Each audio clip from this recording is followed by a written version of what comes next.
صدر علی وقار صاحبان قیل و قلم اور بازوق سامعین،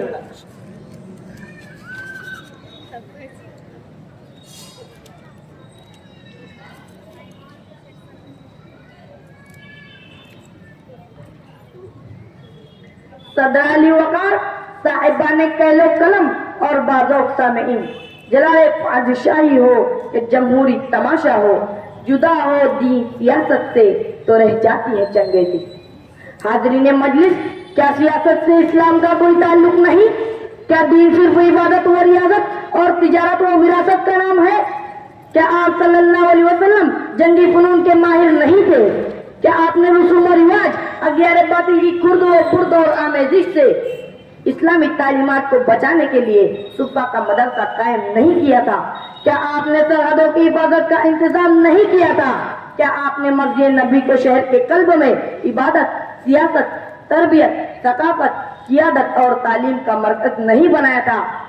مگر ہماری ذاتی مفادات کی سیاست، عہدے اور شہرت کے حریص کی سیاست، نفس پرستی و خواہشات کی سیاست، جس میں بزدلی، چاپلوسی، تہمات، جھوٹے پروپیگنڈے، عیاری و مکاری اور چرم زبانی جیسے ناصور نے اسلامی سیاست و فراست کو پس پشت ڈال دیا۔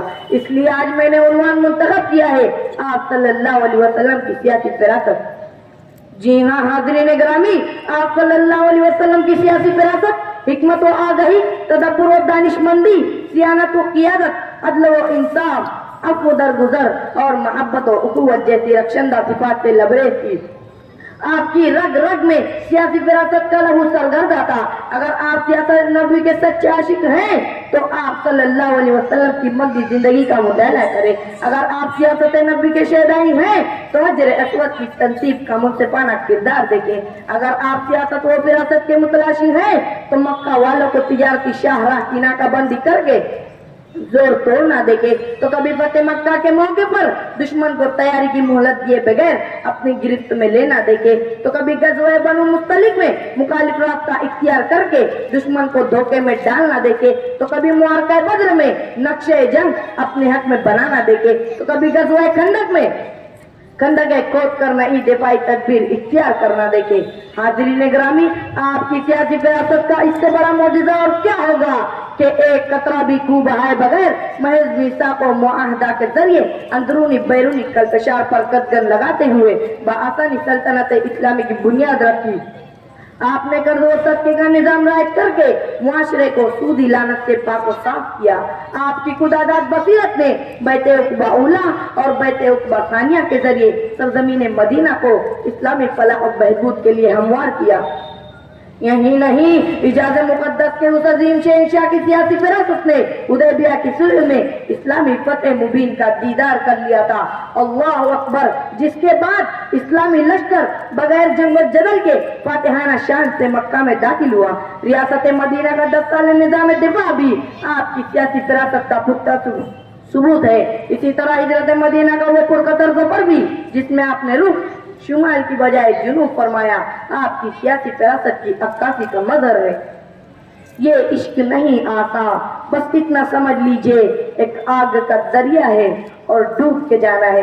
اے اقتدار و کرسی کو اپنی جاگیر سمجھنے والوں، سنو فرمان محمد کہ آپ صلی اللہ علیہ وسلم نے فرمایا، سید القوم خادمہم، کہ قوم کا سردار قوم کا خادم ہوتا ہے۔ یہاں طلب اقتدار کی ہوس میں عصبیت اور پارٹیوں کی طرفداری کا بیج نہیں بویا جاتا اور نہ ہی جھوٹے پروپیگنڈے اور تہمات کے ذریعے اختلاف و انتشار کا بازار گرم کیا جاتا ہے، بلکہ نظام مواقعات کا تسلسل قائم کر کے المسلم اخو المسلم کا درس دیا جاتا ہے۔ یہاں خیانت اور چوری کے جرموں میں پاور و پوزیشن نہیں دیکھی جاتی بلکہ ارشاد عالی ہوتا ہے کہ اگر فاطمہ بنت محمد بھی چوری کرے تو اس کا بھی ہاتھ کاٹا جائے گا۔ یہاں عہدے، خاندان، عصبیت اور مالداری کی بنیاد پر تقسیم نہیں ہوتے بلکہ زہد و تقوی، علم و دانش اور فہم و فراست کی بنیاد پر تقرر ہوتا ہے۔ یہاں مسجدوں اور تعلیمی اداروں کی امانتیں گبن کر کے جیبیں نہیں بھری جاتی بلکہ حلف الفضول کے ذریعے غریبوں، مسکینوں اور ناداروں کی مدد کی جاتی ہے۔ اے شمع رسالت کے پروانہ، ان کی وراثت عزیز ہے تو چھوڑ دو مخالفین کی عزت و ناموس کو اچھالنا اور ناحق کی پشت پناہی کرنا، چھوڑ دو منمانی اور تانا شاہی کے زور پر فیصلے کرنا، چھوڑ دو کٹ پتلی کی طرح اس کے پیچھے دم ہلانا، چھوڑ دو چند کوڑیوں کی خاطر اپنے ایمان اور امت کے وقار کا سودا کرنا، ختم کر دو اے ٹیم اور بی ٹیم کی آنکھ مچولی، ختم کر دو عہدے و شہرت کے بھوت کو، توڑ دو انانیت و تکبر کی دیواریں، توڑ دو نفس پرستی اور جھوٹی شان و شوکت کے محل، پیدا کرو اپنا مضبوط سیاسی اثر و رسوخ، اپنا لا تثریب علیکم اليوم کے درس کو کہ جاؤ آج تم سب آزاد ہو، آج تم سے کوئی بدلہ نہیں۔